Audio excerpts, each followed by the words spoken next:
Hello, everyone, and thank you for joining us for another episode of Six Figure Souls Doing Good and Making Money. My name is Camille Miller. I am the founder of the Natural Life Business Partnership and your host today.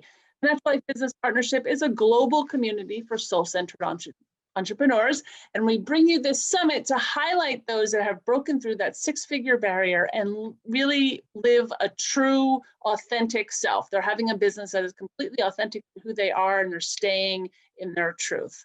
Today, my guest is Keri Cooper. She is a holistic psychotherapist out of Ramsey, New Jersey. Hi, Keri. Thank you for joining us.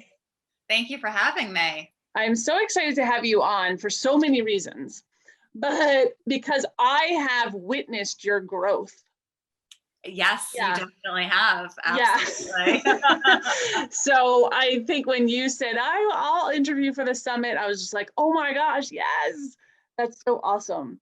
And so we interview all types of six-figure souls, and many have big teams and companies and CEOs. So what I love about you is you're it. You're the business, you do it all, and you've made your business fit your lifestyle.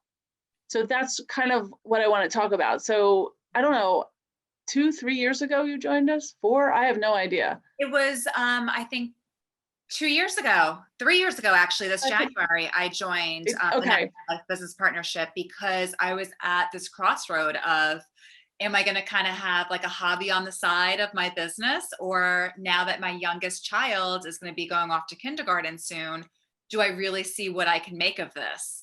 And in order to really grow, I knew I needed to network. I know I needed to get out of just my office. And that's when I joined you guys. And that's when really the massive growth took place. And I really was able to dream big and to see where I can go with this. I love this.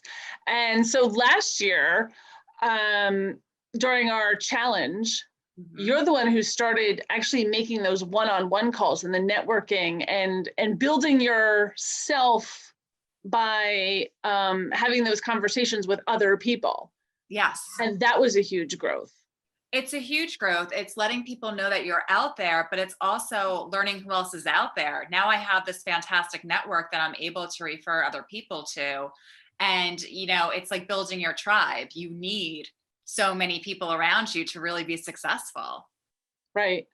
And I know last year in the beginning of our challenge, which is the last 90 days of the year, you're saying that you just wanted to fill 10 spots. Yeah. That was it. And then you'd have a full practice. A huge goal for me, like 10 spots in my small little practice. That's a lot. That's a lot. And I think you did it in 4 weeks. Like it was crazy. Yeah, I completely did it. And that's when my business also really shifted to, now it's kind of like standard that I have a wait list at times. That's not abnormal for me at this point. Yeah. Let's talk about that a little bit. Yeah. So the wait list, because I remember when we were talking, you showed up at one of the calls and we were talking about, now what? What do I do? I'm full. I don't know what to do. We're like, wait list. Yeah. Because then you can let go of those that don't serve you. Absolutely. Right? And, I'm really happy that at this point in my business, I know what clients I work really great with and what clients I'm not the best one for, and that's okay. I am not going to be the best therapist for every single person out there. That's just not realistic. So I am very confident in saying you are not for me, but now that I have this great network, I know all these other therapists, let me refer you to who is going to be the best fit for you. Yeah. The ones that, I know I can help are the ones who are filling up my office. That's so beautiful. And this year, as COVID hit, tell me and the audience how that really changed your business, because we should mention that you have 4 children at home. Yes. And now they were homeschooling. On top of all of this, you couldn't meet in person anymore, right? Your business was all in person. Yeah. So huge shift to online. And I did definitely lose a few clients who didn't want to do the online model. And I understood that. And it was a big shift for me to all of a sudden now try to figure out, like, where in my house am I hiding to do sessions? And that only lasted a few weeks. And then I said, I need to go back into my office, even if it's just me and the computer, because I can't hide from my kids at home anymore. And unfortunately, the pandemic really brought about changes with mental health, and anyone who was kind of on the verge of suffering has really been struggling with mental health, especially the high school and college kids. Yeah. So unfortunately, because of the mental health issues, my business is really busting at the seams right now. There's just such a mental health need. So unfortunately, because it's been such a rough year, my business has done really well this year. I wish it wasn't like this, because in an ordinary year, I'd still be doing fine.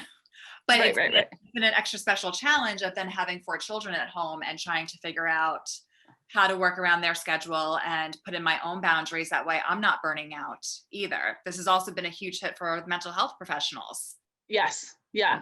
Because you're working all the time in a bad situation. But you really turned that to fit your schedule. Yes. Changing the days and the times and. Yes, I've definitely had to really rotate my schedule. I've also had to realize that I need to bring in help, and that's okay. You know, my kids had just all finally been in school, and I was like, freedom, and here's my office, and like I'm like a working gal now, and this is great. And then it was like ripped out from under me. Yeah. And all 4 kids are now at home. And you know, I'm used to being home with them, and they're no longer at school. So it was being able to bring in babysitters and find babysitters that were really fantastic matches for our family, and be okay with the fact that they're going to be fine. Yeah. Good lesson. Yeah. I think that's important for a lot of people to hear, that especially moms that are home, they're trying to figure it all out right now. And they're saying, can I do this? Can I do this? How do I figure it out? But I think bringing in help is huge. And I think as women, sometimes we forget, you know, if someone just cleaned my house or cooked a dinner or did the laundry, like something, just help somewhere, right? It doesn't have to be in your business. If you're the one who does your business, get help with this stuff that stops you from doing your business, right? Because you make money doing what you do. Right. I don't make money doing the laundry, which is why I have my kids do their own laundry, because it's not going to work for me. Yeah. And I also think that being able to just delegate responsibilities, it just makes you happier. It makes the house run smoother. And, you know, I give my kids a lot of responsibility too. And it makes them, you know, more confident little individuals, and they know that they could do their own laundry and make their own lunch. Awesome. That's pretty awesome too. So I'm curious, as it shifts, I know we're not going back to a new normal, but let's just say as we go into 2021, they start to release restrictions or your kids go back, do you think that you'll change something? I think that I'm pretty happy right now with my schedule and how it is. But again, like it changes. So right now I'm working really 12-hour days, but very limited days. And if it changes to where my kids are back in school, I might shift that again. That way I could be home with them after school and instead try to work more mornings. It's one of those things where it's like, right when you think you have it figured out, it changes, and you have to be able to take those changes and roll with it and make the best of it. Yeah.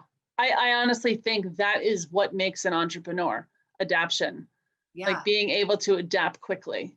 Mm-hmm. It's just like going from in-person to online and being able to, you know, have your clients trust you, where we all had to pivot, right? We all had to do it. So that's what, I think that's the big difference with an entrepreneur. So I'm trying to think of a really good question.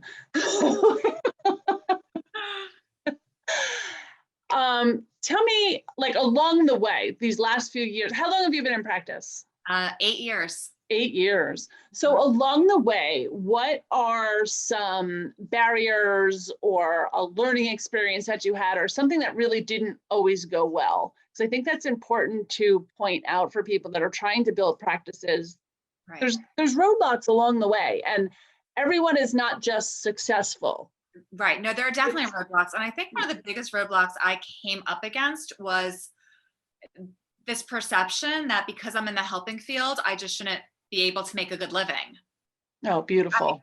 I went to school hearing this. You know, I went for a master's in social work. So I heard all of my, you know, master's program, don't expect to make money. You're really just doing this because you're a good person. And yes, I'm a good person. And yes, I want to help people, but I also need to be able to make a living. And it's not selfish of me to want to make a living. Absolutely. I train really hard and I constantly continue my learning. That way I could serve my clients better and I should be able to make a living doing that, just like, a doctor or an orthodontist or anyone else in their field should do. So I think being able to really put aside other people's perceptions and expectations and say, no, that's not necessarily true. That's what you think. And just because you think it doesn't mean that it's true. And I think once I removed that, I started getting more comfortable with being in the business piece of this. In school, you were not taught the business piece of this. That I had to learn on my own. I was taught the therapy and I could do that, no problem. But the business has definitely been a learning experience. And rather than reinventing the wheel every time I need to do something, that's when I reach out, to my groups. That's when I reach out to our group and say, hey, who's imported contacts before? Or what online program do I use? And there's other people out there who have the expertise to help me. Yeah, success leaves clues. That's what I always say. Somebody's already done it. Just ask the group. Yeah. How do you allow yourself to be totally authentic in who you are? Because I really do believe you're such an authentic individual. And I know that it's in your personal life as well as your professional life, and it's such an important piece. So how do you allow yourself to do that and build a business around it? I think it's like a daily thing that you have to really remind yourself, like, who do I want to be? Who do I want to show up as? Like, who am I? And again, it kind of goes back to what I said before of not bending to what everyone else thinks you should be.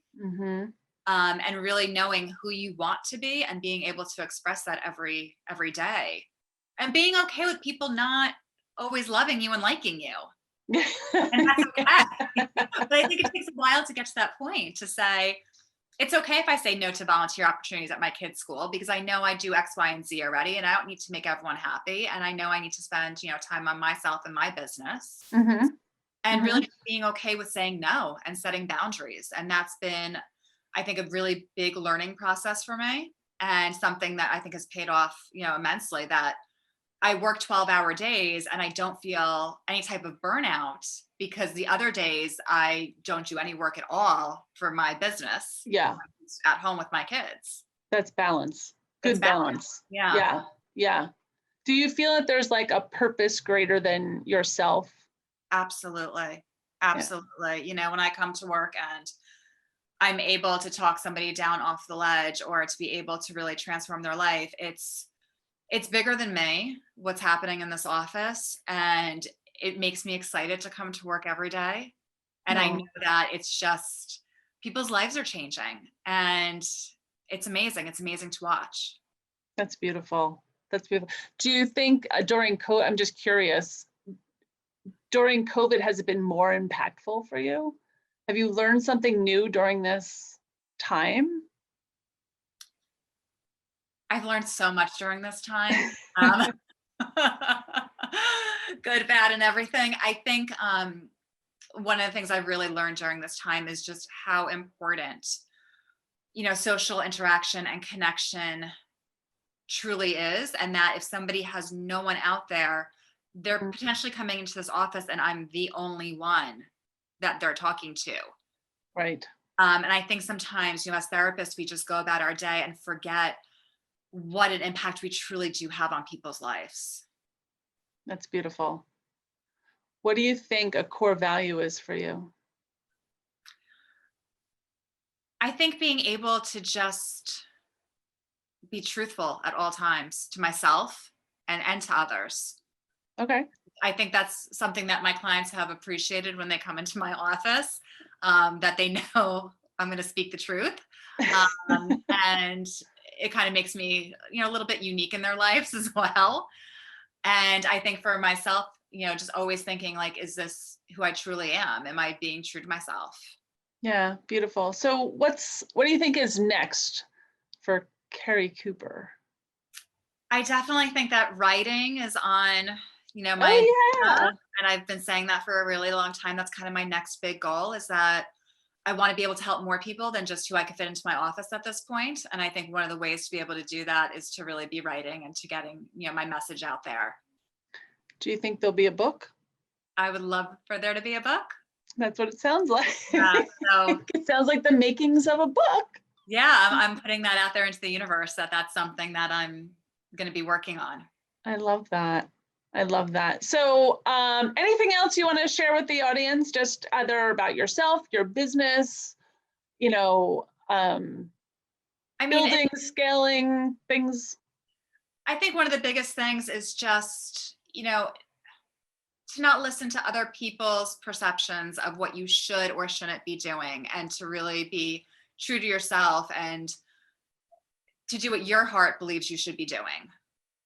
I totally agree. I totally agree. If you're always going in that direction, you're always going to be on the right path. Yeah, and successful. I think when you stay very authentic and it feels good and you're doing it in joy, that's where the money will follow, right? Because it's easy. Yes. There's no resistance to it. You're just being. Right. Yeah. Like every day, like there's never a point in my business where I'm like, how do I make money? It's just, how do I serve? Yeah. Beautiful. How do I serve people? How do I, help people? And how do I expand my practice in order to do that? And then all the business stuff kind of comes in. That's not the main focus. Right. But if your main focus is really out of a place of purpose, I think everything else falls into place. Oh, beautiful. So if people wanted to follow up, how do they get in touch with you? I have a website, Keri Cooper Holistic Therapy. Also on, Facebook and Twitter and Instagram. And I think my website's really the best place. That's where I blog as well. So I will, put articles out there that are pretty helpful. Yeah. Let me just ask one more question, because just in case people are wondering, what is the difference between a holistic psychotherapist and just a psychotherapist? Because we should throw that out there. Much bigger view. I really believe that everything is connected to your mental health. So I'm going to ask, what are you eating? How are you sleeping? Love that. I'm going to ask about your screen time. Like all of this stuff is connected. If we're not eating well, if we're not feeding our bodies, if we're not exercising, our mental health will not be where it should. Yeah. So I just look at the symptoms in terms of like the mental health diagnosis. I really look much bigger at your entire lifestyle. Yeah. Beautiful. Absolutely beautiful. Well, thank you so much for being a part of our summit and sharing your story and your business. Thank you. I'm excited to see where you go in this next year. What will happen next? Right. Thank you. Thank you. If you want to get in touch with Keri or have any questions, you can either email us or you can click on the buttons below and you can contact Keri yourself with any questions you may have. We can continue this conversation in our Facebook group right after the summit. And I thank you guys for being a part of this interview. Thanks, Keri, for your time today. Thank you.